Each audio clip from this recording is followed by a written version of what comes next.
लीजिए सुनिए रबीन्द्रनाथ टैगोर की लिखी कहानी निशिथ में, मेरी यानी समीर गोस्वामी की आवाज में। डॉक्टर डॉक्टर, नाक में दम कर दिया। भला ये भी कोई वक्त है? आधी रात को आंखें खोली तो देखा कि अपने जमींदार साहब पधारे हैं। दक्षिणाचरण बाबू भड़बड़ा कर उठ बैठा, टूटी पुश्त की पुश्तैनी कुर्सी खींचकर उन्हें बैठने के लिए कहा और घबराहट के साथ उनके चेहरे की तरफ देखने लगा। घड़ी की तरफ देखता हूं तो 2:30 बजे हैं। चेहरा उनका सफेद फक पड़ गया है, आंखें बाहर निकली आ रही हैं। घबराहट के साथ कहने लगे, आज रात को फिर वही उपद्रव शुरू हो गया डॉक्टर, तुम्हारी दवा कुछ भी काम नहीं करती। मैंने जरा संकोच के साथ कहा, शायद आपने शराब की मात्रा फिर बढ़ा दी है। दक्षिणाचरण बाबू बहुत नाराज हुए, बोले, ये तुम्हारा कोरा भ्रम है, शराब नहीं। शुरू से आखिर तक पूरा किस्सा सुने बगैर तुम असली वजह नहीं समझ सकते। ताक में टीन की छोटी सी किरासिन तेल की बत्ती टिमटिमा रही थी। मैंने उसकी बत्ती जरा उकसा दी। बत्ती कुछ जाग उठी और खूब धुआं उगलने लगी। बदन पर धोती का पल्ला डालकर मैं एक अखबार बिछे चीड़ के बकस पर बैठ गया। दक्षिणाचरण बाबू कहने लगे, मेरी पहली स्त्री के समान घर संभालने वाली गृहिणी मिलना बहुत ही दुश्वार है, मगर मेरी उम्र तब ज्यादा नहीं थी, और उस उम्र में तुम जानते ही हो तबीयत में रस रंग कुछ ज्यादा होता ही है। उस पर फिर काव्य शास्त्र का भी काफी अध्ययन किया था, इसलिए सिर्फ घर संभालने वाली गृहिणी से मेरा मन नहीं भरता था। अक्सर मुझे कालिदास का वो श्लोक याद आया करता, गृहिणी सचिवः सखी में था, प्रिय शिष्या ललिते कला विधौ। मगर मेरी गृहिणी पर उस ललित कला विधि का कोई भी उपदेश काम नहीं करता था, और जब कभी मैं सखी भाव से उनसे प्रणय संभाषण करता तो वे उस बात को हंसी में उड़ा देती। गंगा के स्रोत में जैसे इंद्र का ऐरावत परेशान हुआ था, ठीक वैसे ही उनकी हंसी के सामने बड़े बड़े काव्य के टुकड़े और प्रेम के अच्छे अच्छे संभाषण क्षण में अपनी जगह से गिरकर चूर चूर हो जाया करते। सचमुच उनकी हंसी में ऐसी ही एक अद्भुत शक्ति थी। उसके बाद आज 4 वर्ष हुए मुझे इस खतरनाक बीमारी ने बुरी तरह घेर लिया है। पहले ओठ पर जहरीला फोड़ा हुआ, फिर सन्निपात, मरने तक की नौबत आ गई थी। बचने की कोई आशा नहीं थी। एक दिन तो ऐसा हुआ कि डॉक्टर भी जवाब दे गए। इतने में मेरे एक रिश्तेदार कहीं से किसी ब्रह्मचारी को पकड़ लाए। उसने गाय के घी के साथ मुझे कोई जड़ी खिला दी। चाहे जड़ी से समझो या मेरी तकदीर से, मैं उस बार बाल बाल बच गया। उस बीमारी में मेरी स्त्री दिन रात जी जान से सेवा करती रही, क्षण भर के लिए भी जरा विश्राम नहीं किया। बीमारी के वक्त कई दिनों तक एक अबला स्त्री मनुष्य की मामूली शक्ति लेकर अपनी जान पर खेलकर जबरदस्त आग्रह और व्याकुलता के साथ द्वार पर आए हुए जमदूतों से लगातार लड़ती रही। उनके सारे के सारे प्रेम ने, संपूर्ण हृदय ने, अथक परिश्रम और बड़ी बड़ी कोशिशों से मेरे इस अयोग्य प्राण को मानो मां की छाती से चिपटे हुए दुधमुहे बच्चे की तरह छिपाकर बचा लिया। खाना नहीं, पीना नहीं, सोना नहीं, मेरे सिवा संसार की और किसी भी चीज की तरफ उनका ध्यान नहीं था। अंत में जमदूतों को ही हारे हुए शेर की तरह मुझे मैदान में छोड़कर चला जाना पड़ा। लेकिन जाते वक्त वे मेरी स्त्री पर जोर का एक पंजा जमा ही गए। मेरी स्त्री उन दिनों गर्भवती थी। थोड़े दिन बाद उनकी एक मरी हुई संतान हुई। उसके बाद से ही उन्हें एक साथ कई जटिल बीमारियों ने घेर लिया। तब फिर मैंने उनकी सेवा करना शुरू कर दिया। इससे वे बहुत ही चंचल और परेशान हो उठी। कहने लगी, अरे ये क्या करते हो तुम, लोग क्या कहेंगे। इस तरह दिन रात तुम मेरे कमरे में मत आया जाया करो। रात को अगर कहीं इस ढंग से कि अपने लिए ही हवा कर रहा हूं उनके माथे पर हवा करने लगता तो चट से वे हाथ से पंखा छीन लेती। किसी दिन अगर उनके पास रहने के कारण मुझे खाने पीने में 10-5 मिनट की भी देर हो जाती तो वो भी उनके लिए परेशानी का सबब बन जाती, और वे वक्त पर खाने पीने के लिए निहोरे करने लगती।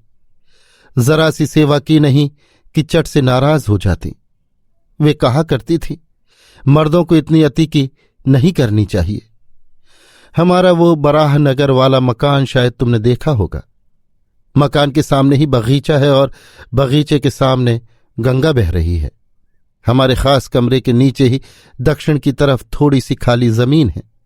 उसे मेरी स्त्री ने अपनी पसंद के माफिक अपने हाथ से मेहंदी के पौधों से घेर कर मजे का एक छोटा सा बगीचा बना लिया था। बगीचे भर में वही एक जगह थी जो बिल्कुल सीधी सादी और निहायत देशी ढंग की थी, यानी उसमें खुशबू की बनिस्बत, खुशरंग की बहार और फूलों की बनिस्बत पत्तों की विचित्रता ज्यादा नहीं थी। न गमलों में बिल्कुल मामूली पौधे के बगल में खपाची के सहारे कागज की बनी लैटिन नाम की जय पताका ही फहराती थी। वहां तो बेला, जूही, गुलाब, गंधराज, करवी और रजनीगंधा का ठाठ ही ज्यादा था। एक खूब बड़ा मौलसिरी का पेड़ था जिसके नीचे संगमरमर का बड़ा सुहावना चबूतरा बना हुआ था। तंदुरुस्ती की हालत में वे खुद खड़ी रहकर सुबह शाम उसे अच्छी तरह धुलवा कर साफ करा लिया करती थी। गर्मियों में शाम के वक्त कामकाज से छुट्टी मिलने पर वही उनके बैठने की खास जगह थी। वहां से गंगा दिखाई देती थी, पर गंगा में नावों पर हवाखोरी करने वाले बाबू लोग उन्हें नहीं देख सकते थे। खाट पर पड़े पड़े उन्हें बहुत दिन हो गए थे। एक दिन चैत की चांदनी रात को उन्होंने कहा, घर के भीतर बंद पड़े पड़े मेरा जी घबरा उठा है। आज मुझे एक बार मेरे बगीचे में ले चलो, वहां जरा बैठूंगी। मैं उन्हें बड़ी सावधानी से पकड़कर धीरे धीरे उस मौलसिरी के नीचे ले गया और आहिस्ते से उस चबूतरे पर लिटा दिया। मैं अपनी जांघ पर ही उनका सिर रख सकता था, पर मैं जानता था कि ये बात उन्हें जरा कुछ अनोखी सी मालूम होगी, इसलिए एक तकिया लाकर उनके सिर के नीचे रख दिया। ऊपर से दो दो एक एक मौलसिरी के खिले हुए हल्के फूल झर रहे थे और पेड़ की डालियों की संधों में से पत्तों की छायाशुदा चांदनी आकर उनके मुरझाए हुए चेहरे पर पड़ रही थी। चारों तरफ प्रकृति बिल्कुल शांत, स्थिर और निस्तब्ध थी।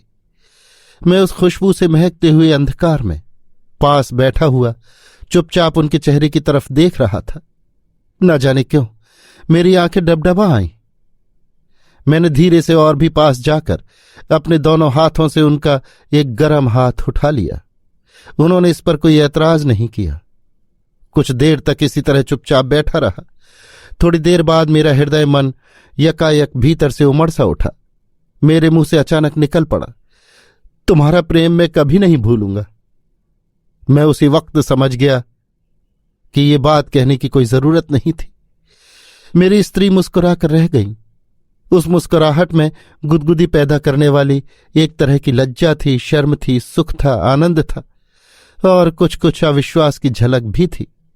साथ ही मजाक की काफी तेज धार भी हो तो ताज्जुब नहीं।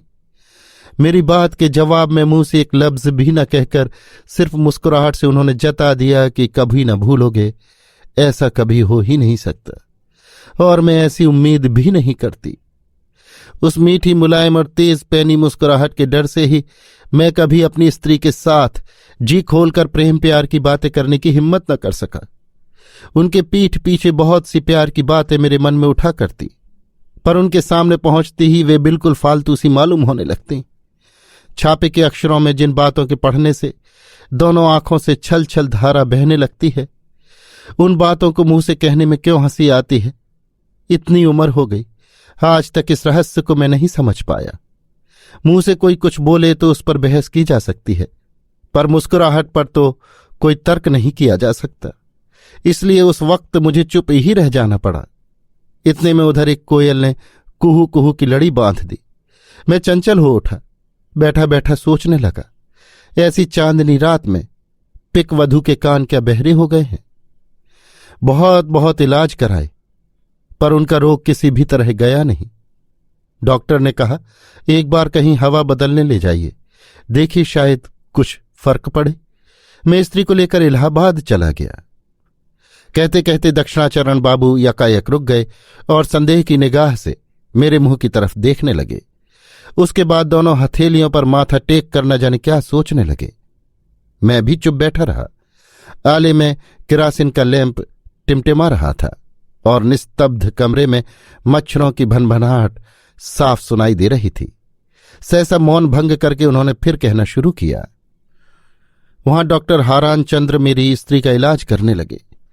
बहुत दिनों तक इलाज होता रहा, कोई फर्क नहीं मालूम हुआ।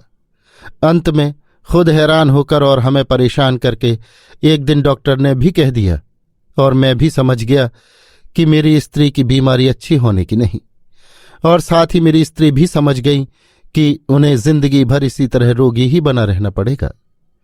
आखिर एक दिन स्त्री ने मुझसे कह ही दिया, जबकि बीमारी अच्छी ही नहीं होने की और जल्दी मरने की भी कोई उम्मीद नहीं, तो फिर तुम कब तक इस अधमरी अधजी के साथ अपनी जिंदगी बर्बाद करते रहोगे? तुम दूसरा ब्याह कर लो। उन्होंने ये बात ऐसे सरल स्वभाव से कही कि मानो वो महज एक सुयुक्ति और विवेकपूर्ण अच्छी सलाह हो, उसमें कोई बड़ी भारी महत्ता, वीरता या असाधारण कोई बात हो, ऐसा भाव उनके लेश मात्र को भी न था। अब मेरे मुस्कुराने की पारी थी, पर मुझमें वैसी मुस्कुराने की शक्ति कहाँ। मैं उपन्यास के प्रधान नायक की तरह गंभीरता के साथ ऊंचे स्वर में कहने लगा, जब तक इस देह में प्राण है।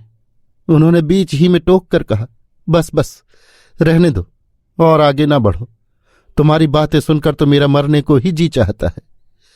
मैंने तुरंत पराजय स्वीकार न करके कहा, इस जीवन में और किसी को भी प्यार नहीं कर सकता। सुनकर मेरी स्त्री जोर से हंस पड़ी और तब मुझे रुक जाना पड़ा। मालूम नहीं तब मैंने अपने आप भी कभी साफ मंजूर किया है या नहीं, पर अब समझ रहा हूं कि फिर से उनके तंदुरुस्त होने की कोई उम्मीद न होने से सेवा या तीमारदारी करने में अपने अंदर में थकान महसूस कर रहा था। अलबत्ता इस काम से जी चुराने की बात मेरे मन में कभी नहीं आई, पर साथ ही जिंदगी भर इस हमेश बीमार के साथ रहने की कल्पना भी मेरे लिए कुछ कम दर्दनाक नहीं थी। हाय हाय, जवानी की शुरुआत में जब मैंने सामने देखा था तो मुझे प्रेम के माया जाल में सुख और आराम पाने की तसल्ली में सौंदर्य की मरीचिका में अपना सारा का सारा भविष्य जीवन खिले हुए खुशबूदार फूल की तरह खुश दिखाई देता था। पर आज से शुरू से लेकर आखिर तक अपनी जिंदगी मुझे केवल एक असीम और आशाहीन तृष्णा की मरुभूमि मालूम होने लगी। मेरी सेवा में भीतर की उस थकान को शायद उन्होंने देख लिया था, तब मैं नहीं जानता था, पर अब मुझे रत्ती भर भी संदेह नहीं कि उन्होंने मुझे युक्ताक्षरहीन बच्चों की पहली पुस्तक की तरह साफ पढ़ समझ लिया था। इसीलिए जब मैं उपन्यास के नायक की तरह अपने को तैयार करके उनके सामने कवित्व बघारने जाता तो वैसे गंभीर स्नेह और साथ ही अनिवार्य कौतुक के साथ मुस्कुरा देती कि मुझसे कुछ जवाब देते नहीं बनता था। खुद मेरे अंदर की बात जिसे मैं भी नहीं जान पाता था, वे अंतर्यामी की तरह सब समझ जाती थी। उन बातों का ख्याल आते ही अब भी कभी कभी मारे शर्म के मेरी आत्मघात करने की इच्छा होती है। डॉक्टर हारान मेरी बिरादरी के थे, उनके घर अक्सर मेरा न्योता हुआ करता था। कुछ दिन जाने आने के बाद डॉक्टर ने अपनी लड़की के साथ मेरी जान पहचान करा दी। लड़की अविवाहिता थी, उम्र 15 के लगभग होगी। डॉक्टर का कहना था कि वे अपनी पसंद का कोई अच्छा लड़का न मिलने से अब तक उसका ब्याह नहीं कर सके हैं, मगर बाहर वालों से ये सुनने में आता था कि लड़की के कुल में कुछ दोष है। इसके सिवा और कोई दोष नहीं था। जैसा स्वरूप था वैसी ही सुशिक्षा, देखने में बहुत सुंदर और बातचीत, रहन सहन, तहजीब, लगभग सभी बातों में तारीफ के काबिल थी वो। यही वजह थी कि जिससे बीच बीच में किसी किसी दिन उसके साथ बातचीत और गपशप करते करते मुझे घर लौटने में रात हो जाती। यहां तक कि कभी कभी स्त्री को दवा पिलाने का वक्त भी निकल जाया करता। उन्हें मालूम रहता कि मैं डॉक्टर के घर गया हूं, पर देरी होने का सबब उन्होंने एक दिन भी मुझसे नहीं पूछा। अपनी जिंदगी के रेगिस्तान में मैं फिर एक बार मरीचिका देखने लगा। तृष्णा जब छाती तक थी, आंखों के सामने तब किनारे तक भरा हुआ साफ सुथरा ठंडा पानी छलकने और लहराने लगा, और तब मैं अपने मन को जी जान से वापस खींचने पर भी रोक या फेर नहीं सका। मरीज का कमरा मेरे लिए पहले से दूना निरानंद और बेमजा हो गया। फिर तो अक्सर रोज ही मरीज की सेवा करने, दवा पिलाने और पथ्य आदि देने के सभी नियम भंग होने लगे। हारान डॉक्टर अक्सर मुझसे कहा करते थे कि जिनकी बीमारी कभी अच्छी नहीं होने की, उन्हें तो मर जाने ही में आराम है, क्योंकि जीने में ना तो उन्हें खुद ही कुछ आराम है और न घर वालों को। मामूली तौर पर यह बात कही जाती तो कोई खास बात नहीं थी, पर मेरी स्त्री की तरफ लक्ष्य करके उन्हें ऐसी बात न कहनी चाहिए थी। मगर आदमी के मरने जीने के विषय में डॉक्टरों का मन इतना उदासीन और इतना जड़ या पुख्ता होता है कि वे मरीज के घर वालों के मन की हालत ठीक ठीक समझ ही नहीं सकते। अचानक एक दिन बगल वाले कमरे से मैंने सुना, मेरी स्त्री डॉक्टर से कह रही थी, डॉक्टर साहब इतनी फालतू दवाएं पिला पिलाकर दवाखाने का कर्ज क्यों बढ़वा रहे हैं? मेरी जान ही जब एक बीमारी बन गई है तो फिर ऐसी कोई दवा क्यों नहीं दे देते कि प्राण ही निकल जाएं, जंजाल दूर हो। डॉक्टर ने कहा, छी, ऐसी बात नहीं कहनी चाहिए। बात सुनकर सहसा मेरी छाती में धधका सा बैठ गया, बड़ी चोट पहुंची। डॉक्टर के चले जाने पर मैं उस कमरे में जाकर खाट की पाटी पर बैठ गया और उनके माथे पर धीरे धीरे हाथ फेरने लगा। उन्होंने कहा, इस कमरे में बड़ी गर्मी है, तुम बाहर चले जाओ, तुम्हारा घूमने जाने का वक्त भी हो गया है। थोड़ी देर घूम फिर कर आओगे तो रात को भूख भी लगाएगी, कुछ खा पी भी लोगे। घूमने जाने के मानी थे डॉक्टर के घर जाना। मैंने ही उन्हें समझा दिया था कि भूख लगने के लिए थोड़ा बहुत टहलना जरूरी है। अब मैं निश्चय से कह सकता हूं कि वे मेरी इस रोज की बहानेबाजी को खूब समझती थी। मैं ही मूर्ख था जो समझता था कि वे भोली भाली थीं। इतना कहकर दक्षिणाचरण बाबू फिर बहुत देर तक हथेली पर माथा टेके चुप बैठे रहे। अंत में बोले, एक गिलास पानी लाओ, प्यास लगी है। पानी पीकर फिर कहने लगे, एक दिन डॉक्टर की लड़की मनोरमा ने मेरी स्त्री को देख आने की इच्छा जाहिर की। मालूम नहीं क्या वजह थी, उनकी बात मुझे रुचि नहीं, मगर ना ही करने की भी कोई वजह नहीं थी। आखिर वो एक दिन शाम को हमारे यहां चली ही आई। उस दिन मेरी स्त्री को और दिनों से कुछ ज्यादा तकलीफ थी। जिस दिन उन्हें ज्यादा तकलीफ होती उस दिन वे बहुत ही शांत रहती, सिर्फ बीच बीच में मुट्ठी बंध जाती और चेहरा नीला पड़ जाता। इसी से उनकी तकलीफ का अंदाजा लगता था। किसी तरह की आहट नहीं थी। मैं खाट की पाटी पर शांत बैठा था। उस दिन उनमें इतना भी दम न था कि मुझसे घूम आने के लिए आग्रह कर सकें, और हो सकता है कि ज्यादा तकलीफ के वक्त वे भीतर से चाहती हों कि मैं उनके पास बना रहूं, आंखों को चकाचौंध न लगे। इस ख्याल से लालटेन दरवाजे की आड़ में रख दी गई थी। कमरे में अंधेरा और सन्नाटा था। सिर्फ बीच बीच में भीतर की पीड़ा और तकलीफ कुछ कम होने पर उनका गहरा दीर्घ निश्वास सुनाई देता था। ठीक इसी समय मनोरमा आकर दरवाजे के पास खड़ी हो गई। बगल से लालटेन का थोड़ा सा उजाला उसके चेहरे पर पड़ा। उस अंधेरे उजाले में कुछ देर तक कमरे के भीतर कुछ दिखाई न देने से वो वहीं खड़ी खड़ी इधर उधर करने लगी। मेरी स्त्री चौंक पड़ी और मेरा हाथ थामकर पूछ उठी, वो कौन? अपनी उस कमजोरी की हालत में यकायक अनजान आदमी को देखकर वे डर गई थीं। अस्फुट स्वरों में उन्होंने 2-3 बार पूछा, वो कौन? कौन है वो? बताओ। मुझसे कैसी जबरदस्त बेवकूफी हुई कि मैं चट से कह बैठा, मैं नहीं पहचानता। बात मुंह से निकली ही थी कि मानो किसी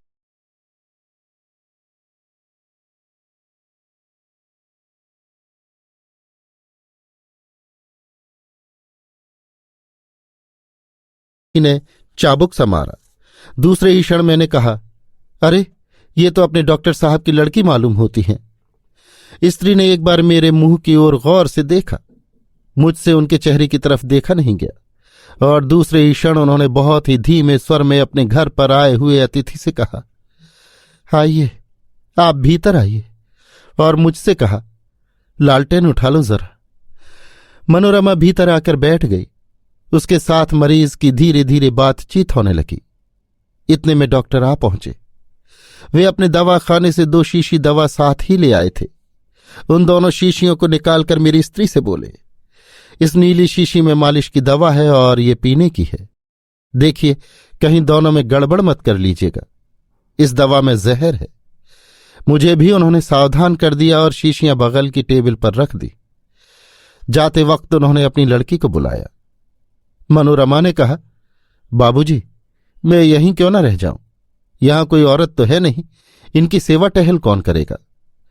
मेरी स्त्री चंचल हो उठी, बोली, नहीं नहीं, आप तकलीफ न कीजिए, पुरानी नौकरानी है, वो मुझे माँ की तरह देखती भालती है। डॉक्टर ने हंसते हुए कहा, बेटी ये लक्ष्मी है, लक्ष्मी हमेशा से दूसरों की सेवा करती आई हैं, अब दूसरों से सेवा इनसे ली नहीं जाती।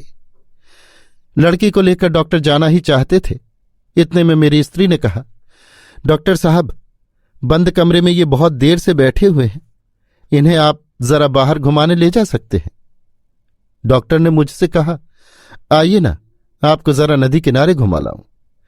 मैं पहले जरा ऐतराज करने के बाद चलने को तैयार हो गया। कमरे से निकलते वक्त डॉक्टर ने उन दोनों शीशियों के बारे में मेरी स्त्री को फिर से एक बार सावधान कर दिया। उस दिन मैंने डॉक्टर के घर ही खाया पिया। लौटने में मुझे देर हो गई।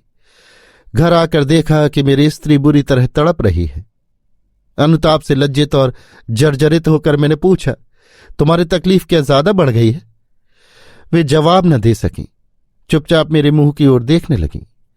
उनकी जबान बंद हो चुकी थी। मैं उसी वक्त रात ही को घर जाकर डॉक्टर को बुला लाया। पहले तो बहुत देर तक डॉक्टर के कुछ समझ ही में न आया। अंत में उन्होंने पूछा, वो दर्द क्या बहुत ज्यादा बढ़ गया है? एक बार दवा की मालिश कर दी जाए तो ठीक रहे। कहकर उन्होंने टेबल पर से नीली शीशी उठाई। देखा तो शीशी खाली। मेरी स्त्री से उन्होंने पूछा, आपने क्या गलती से ये दवा खा ली? उन्होंने सिर्फ सिर हिलाकर जता दिया, हाँ। डॉक्टर उसी वक्त गाड़ी पर सवार होकर अपने घर से पंप लाने दौड़े। मुझे कुछ बेहोशी सी आने लगी और दूसरे ही क्षण में उनके बिस्तर पर लुढ़क पड़ा। तब मां अपने बीमार बच्चे को जिस तरह सांत्वना देती है, ठीक उसी तरह उन्होंने मेरा सिर अपनी छाती से लगाकर दोनों हाथों के स्पर्श से अपने मन की बात समझाने की कोशिश की। मुझे ऐसा लगा मानो वे सिर्फ अपने करुण स्पर्श मात्र से मुझसे बार बार यही कह रही हो कि शोक मत करो, अच्छा ही हुआ, तुम सुखी होगे। यही सोचकर मैं सुख से मर रही हूं। डॉक्टर जब तक पंप लेकर वापस आए तब तक वहां जिंदगी के साथ साथ मेरी स्त्री की बीमारी और उसकी सारी तकलीफें हमेशा के लिए दूर हो चुकी थी।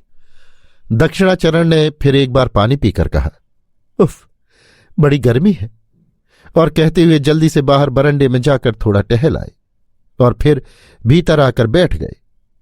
साफ समझ पड़ता था कि वे खुद कुछ कहना नहीं चाहते, मानो मैं ही उनके सर पर जादू की लकड़ी फेर कर उनसे सब बातें कहलवाए ले रहा हूं। उन्होंने फिर कहना शुरू किया, मनोरमा के साथ ब्याह करके मैं वहां से अपने घर कलकत्ता चला आया। मनोरमा ने अपने पिता की सम्मति से मेरे साथ ब्याह किया था, मगर मैं जब उससे प्यार करता, प्रेम की बातें करके उसके हृदय पर कब्जा करने की कोशिश करता, तो न मुस्कुराती न हंसती, गंभीर बनी रहती। भला मैं कैसे समझता कि उसके मन में कहाँ किस जगह कैसा खटका छिपा हुआ है। इन्हीं दिनों मेरे शराब पीने का नशा बहुत ज्यादा बढ़ गया। एक दिन शरद ऋतु के प्रारंभ में शाम को मनोरमा के साथ में बराह नगर वाले बगीचे में घूम रहा था। क्रमशः धीरे धीरे अंधेरा बढ़ता जाता था। चिड़ियों के घोंसलों में पंख फटकारने की आहट तक बंद हो चुकी थी। सिर्फ अगल बगल घनी छायादार झाऊ के पेड़ हवा से कांप रहे थे। जरा कुछ थकान मालूम होते ही मनोरमा उस मौलसिरी के पेड़ के नीचे संगमरमर की बेदी पर आकर अपनी बाह पर सिर रख के लेट गई। मैं भी उसके पास बैठ गया। वहां अंधेरा और भी गाढ़ा था। वहां से जितना आकाश दीख पड़ता था उसमें तारे ही तारे छा रहे थे और झींगरों की झनकार ऐसी लग रही थी जैसे अनंत आकाश की छाती पर से खिसकी हुई खामोशी की साड़ी के नीचे आवाज की एक बारीक पाड़ बुन रही हो। उस दिन भी शाम को मैंने शराब पी थी। इससे मन जरा कुछ तरल अवस्था में था। आंखों को अंधेरा जब बर्दाश्त हो गया तो पेड़ की छाया के नीचे पांडुवर्ण से अंकित शिथिल अंचल उस थकी हुई रमणी की धुंधली सी मूर्ति ने मेरे हृदय में एक तरह के अनिवार्य आवेग का संचार कर दिया। मालूम हुआ मानो वो एक छाया है। इन बाहों से मैं उसे किसी भी तरह बांध नहीं सकता। इतने में अंधकारमय झाऊ के पेड़ की चोटी पर मानो आग सी जल उठी। उसके बाद कृष्ण पक्ष का जीर्ण प्रांत पीत वर्ण चंद्रमा आहिस्ते आहिस्ते आकाश में ठीक पेड़ के सिर पर उदित हुआ। और सफेद पत्थर पर सफेद साड़ी पहने हुए उस सोई हुई तरुणी के चांद से शांत मुखड़े पर चांदनी आ पड़ी। मुझसे फिर रहा नहीं गया। पास जाकर अपने दोनों हाथों से उसके हाथ पकड़कर बोला, मनोरमा, तुम मुझे विश्वास नहीं करती, पर मैं तुमसे प्रेम करता हूं। मैं तुम्हें हृदय से चाहता हूं। मैं तुम्हें कभी भूल नहीं सकता। मुंह से ये शब्द निकलते ही मैं चौंक उठा। याद आया कि ठीक यही बात मैंने और भी एक दिन और किसी से भी कही है।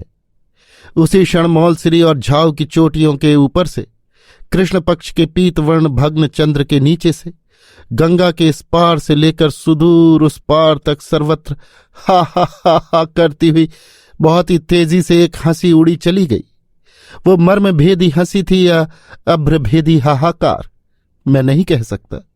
मैं उसी क्षण पत्थर की वेदी पर से बेहोश होकर नीचे लुढ़क पड़ा। होश आने पर देखा कि अपने कमरे में पड़ा हूं। मनोरमा ने पूछा, अचानक तुम्हें ऐसा क्यों हो गया? मैं कांप उठा। बोला, सुना नहीं तुमने? सारे आकाश में हाहा करती हुई एक हंसी उड़ी चली गई। उसने हंसते हुए कहा, वो हंसी थोड़े ही थी। कतार बांधे सारसों का एक झुंड उड़ा जा रहा था। मैंने तो उन्हीं के पंखों की आहट सुनी थी। तुम जरा जरा सी बात पर ऐसे डर जाते हो। दिन में साफ समझ में आ गया कि जरूर वो पक्षियों के ही उड़ने की आवाज होगी, क्योंकि इस समय उत्तर देश से हंसों की पंक्ति नदी की रेती पर चरने आया करती है। मगर जैसे ही शाम होती उस विश्वास को मैं खो बैठता। तब ऐसा मालूम होता जैसे चारों तरफ संपूर्ण अंधकार में वही हंसी जमी बैठी है और जरा सा कुछ मौका पाते ही यकायक अंधकार को चीरती हुई आकाश भर में गूंज उठेगी। अंत में ऐसा हो गया कि शाम के बाद फिर मनोरमा से बात करने की मेरी हिम्मत ही न पड़ती।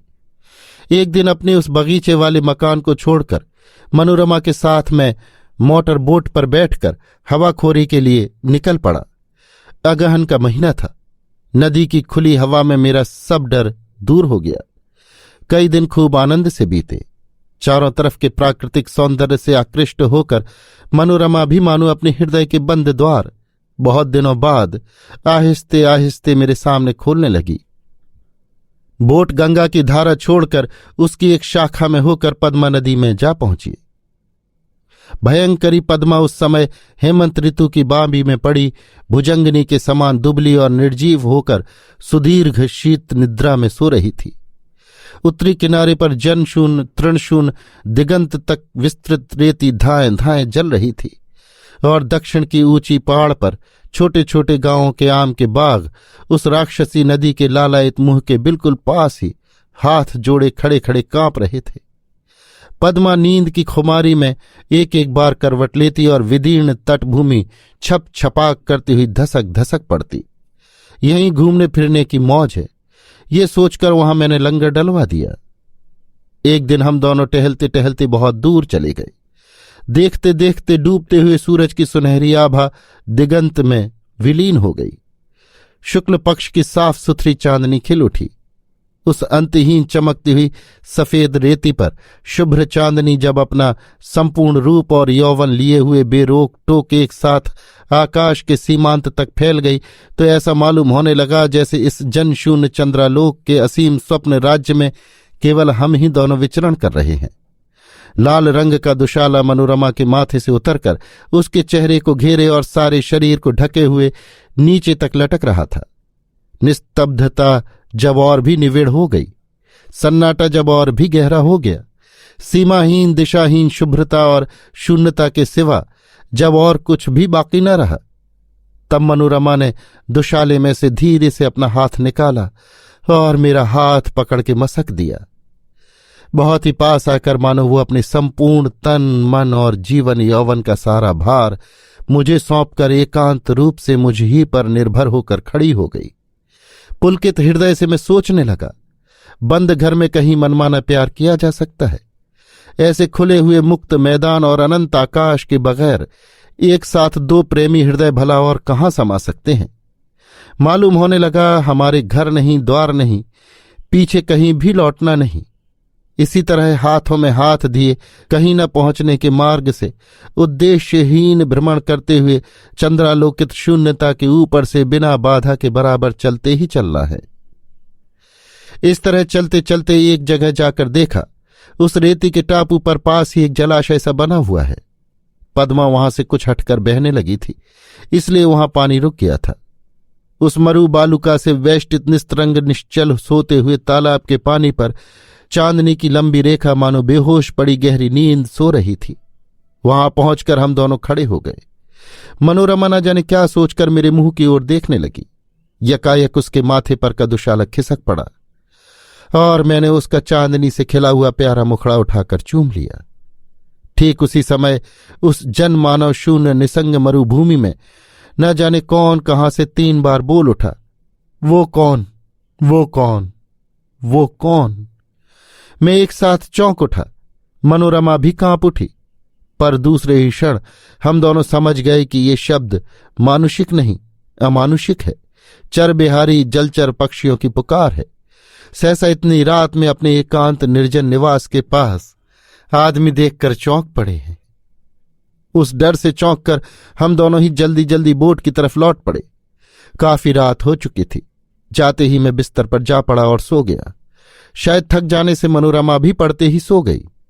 उसके बाद अंधेरे में मालूम नहीं कौन मेरी मशहरी के पास आ खड़ा हुआ और सोई हुई मनोरमा की ओर अपनी एकमात्र लंबी पतली रक्त मांसहीन हड्डी की उंगली का इशारा करके बिल्कुल मेरे पास आकर बहुत ही आहिस्ते से पूछने लगा, वो कौन, वो कौन, वो कौन।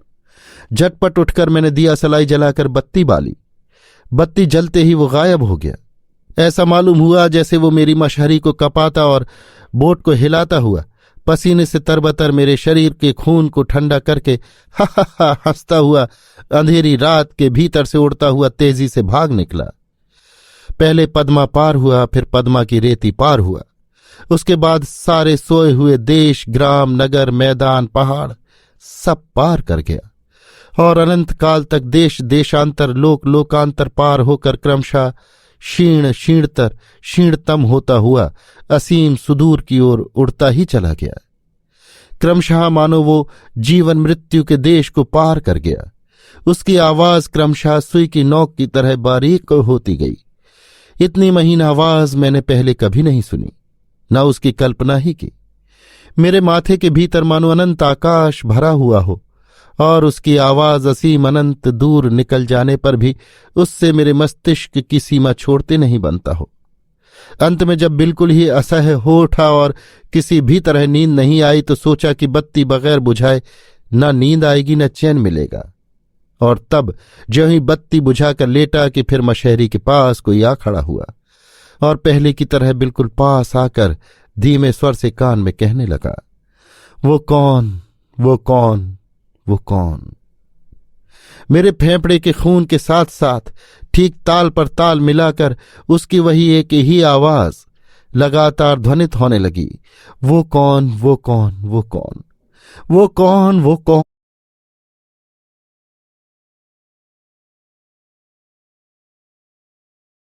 वो कौन। उस गहरी रात में निस्तब्ध निशीथ में बोट के भीतर मेरी गोलाकार घड़ी भी सजीव हो उठी और अपना कांटा मनोरमा की तरफ फैलाकर ताक पर से ताल पर ताल देती हुई कहने लगी, वो कौन, वो कौन, वो कौन, वो कौन, वो कौन, वो कौन। कहते कहते दक्षिणाचरण बाबू का चेहरा पीला पड़ गया और कंठ रुंध आया। मैंने उनकी देह छूकर कहा, जरा पानी पी लीजिए। इतने में एकाएक मेरा लैंप दुब दुब करते बुझ गया। सहसा बाहर की ओर निगाह गई तो देखा सवेरा हो गया है। कौवे बोल रहे हैं, कोयल सीटी दे रही है। घर के सामने वाली सड़क भी भैंसा गाड़ी के पहिए की घड़घड़ाहट से जाग उठी है।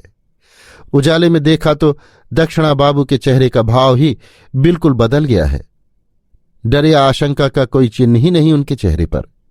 रात के मायाजाल में, काल्पनिक संध्या की मत्तता में उन्होंने मेरे सामने जो इतनी बातें कह डाली, उसके लिए वे अत्यंत लज्जित और भीतर ही भीतर मुझ पर नाराज से हो उठे और शिष्ट संभाषण किए बिना ही चट से उठकर चल दिए।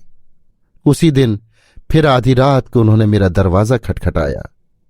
Doctor, doctor. अभी आप सुन रहे थे रविन्द्रनाथ टैगोर की लिखी कहानी निशिथ में